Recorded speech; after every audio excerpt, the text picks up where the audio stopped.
De 1995 a 2010, 40 mil trabalhadores foram libertados de condições análogas à escravidão no Brasil. Nos últimos anos, além dos flagrantes em áreas rurais isoladas nas regiões Norte, Nordeste e Centro-Oeste, agentes do poder público têm registrado casos de exploração de mão de obra escrava, também no Sudeste e no Sul do país. Os alojamentos, nós chegamos, tem que fazer o barraco, né, de lona, cortamos as estacas no mato, as varas, né, fazemos o alojamento.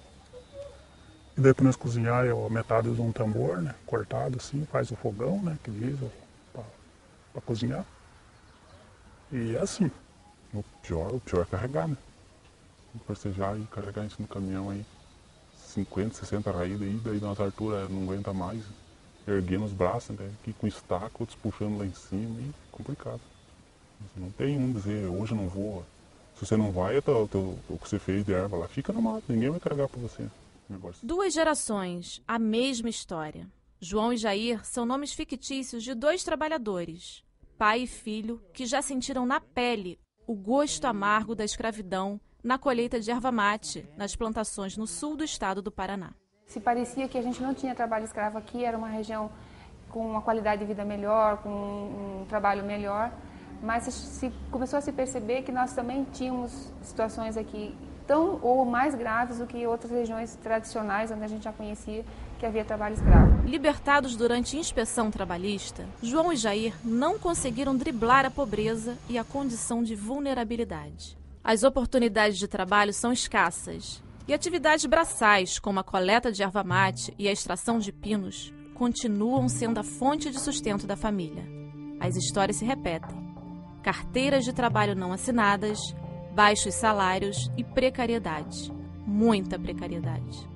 Se chove, a gente depende, daí tem que ir com chuva mesmo, senão não consegue tirar o sustento da família, né? Ficamos 15 dias no mato, tem que trabalhar sábado, domingo, para poder tirar o menos um pouco, né? Tem que subir na árvore, tem que carçar a espora, né? E daí faz a bola de erva, né? Quando eu era mais novo, eu carreguei muito nas costas, né? Que às vezes, de repente, não tinha o cavalo para arrastar, né? Mas de 70 quilos, 80 quilos, eu enjoei de carregar nas costas, né? E até eu sinto problema nas costas até, né? A erva mate é uma cultura que ela submete os trabalhadores normalmente a barracos de lona, mas com uma peculiaridade que aqui nós temos temperaturas abaixo de zero, né? Então esses trabalhadores ficam expostos embaixo da mata e em barracos de lona, com fogo dentro do barraco, com aquela fumaça se espalhando pelo ambiente, né? Então são peculiaridades próprias da região sul. Por isso, então, há necessidade de se criar esse grupo que, teoricamente, tem uma especialidade maior aqui na região sul. O Grupo Móvel é coordenado pelo Ministério do Trabalho com o objetivo de combater e repreender o trabalho escravo em todo o Brasil. Ministério Público do Trabalho, Polícia Federal e Polícia Rodoviária Federal também participam das ações. Também na região sul, os trabalhadores libertados são, em sua maioria, analfabetos ou com baixa escolaridade. Mais de 30% deles são analfabetos. Eles vão aceitar essa condição porque é a única condição que eles encontraram de trabalho. Nós já fizemos essa pergunta, inclusive, para alguns trabalhadores que a gente resgatou mais de uma vez.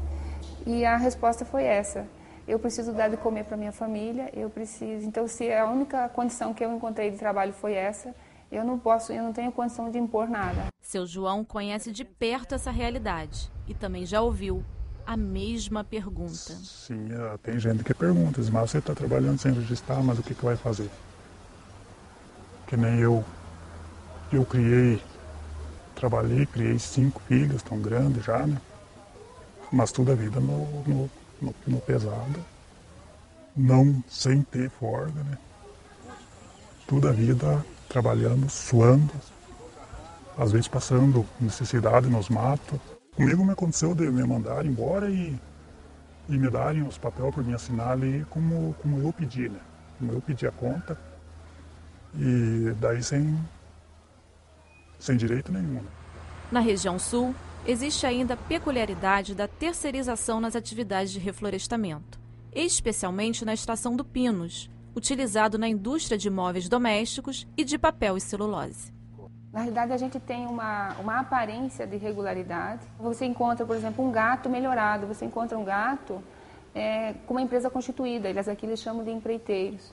E esse empreiteiro, ele contrata o trabalhador, ele entrega o equipamento de proteção para o trabalhador, mas no final ele desconta. Você tem uma dificuldade muito maior para encontrar a irregularidade, porque ela tem uma aparência de irregular. De modo geral, porém, o trabalho escravo não é necessariamente caracterizado por sutilezas. A situação encontrada não passa desapercebida, nem mesmo por quem está acostumado a participar de operações de enfrentamento aos mais diversos tipos de crimes, país afora. Aqui mesmo, lá de fora, assim. A água tá suja aí, Gilberto?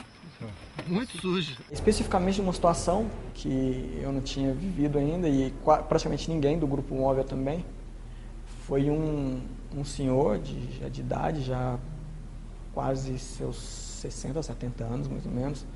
Ele estava doente já há praticamente uma semana, numa fazenda que o proprietário é um médico.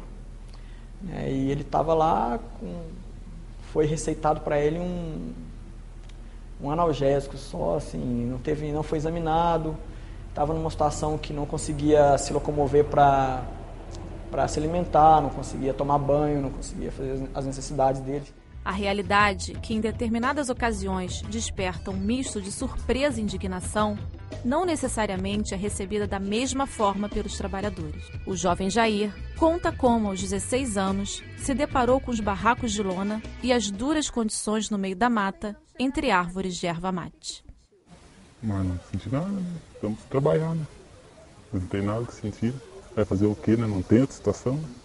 Quando se fala do trabalho escravo hoje, não é esse trabalho escravo antigo. É o que a gente chama de trabalho escravo contemporâneo, né? Que é um trabalho escravo muito mais sutil, às vezes sem necessariamente ter o cerceamento de ir e vir. O trabalho degradante, ele faz parte da caracterização do trabalho escravo contemporâneo. Está lá no artigo 149 do Código Penal. Os empregadores, eles acham muito difícil o cumprimento da legislação, alguns alegam desconhecimento, mas o que eu percebo é que essa situação que impera no trabalho do campo, no Brasil inteiro, posso dizer que eu tenho experiência em outros estados, decorre de uma omissão do Estado, né, que não fiscaliza e fiscaliza muito pouco. Então, quando ele pega um ou outro empregador, esse se sente uma vítima, né, porque até se ele fosse unicamente respeitar a legislação trabalhista, estaria caracterizado até concorrência desleal, porque os demais não respeitam, a informalidade impera no campo. Tem essa questão do trabalho degradante, tem a questão da jornada exaustiva, tem a questão do cerceamento de ir e vir, obviamente, e o clássico do trabalho escravo, vamos dizer assim, contemporâneo, que é a servidão por dívidas, né? Que é aquela situação em que o trabalhador trabalha, mas com os descontos, com as cobranças que o empregador impõe, sempre fica devendo. As dívidas são as amarras que prendem os trabalhadores do século XXI. Para quebrar esse ciclo, há muito o que ser feito. Se esse trabalhador estiver em um programa de qualificação profissional, ele poderia ter esses 3 meses de seguro-desemprego. E na nossa região aqui, a gente não precisaria deslocar esses trabalhadores, porque a gente poderia criar esses cursos nos próprios municípios. Eles poderiam ser criados. Eu acho que funciona. Eu acho que isso não é utopia, não. Eu acho que isso pode acontecer. Sim. Uma coisa muito consolidada no país é a lista suja do trabalho escravo, né? Um cadastro que o Ministério do Trabalho e Emprego atualiza, mantém, com os empregadores que foram flagrados cometendo esse tipo de crime. Mesmo com tantas dificuldades e desafios, ainda persiste a esperança por dias melhores. A esperança é grande, né? A esperança da gente que trabalha é grande, né? Sempre que um dia melhore. Não é fácil, eu tenho história, uns 30 anos que trabalho nessa luta aí. E eu tenho uma história longa para contar disso aí. Não é fácil, não é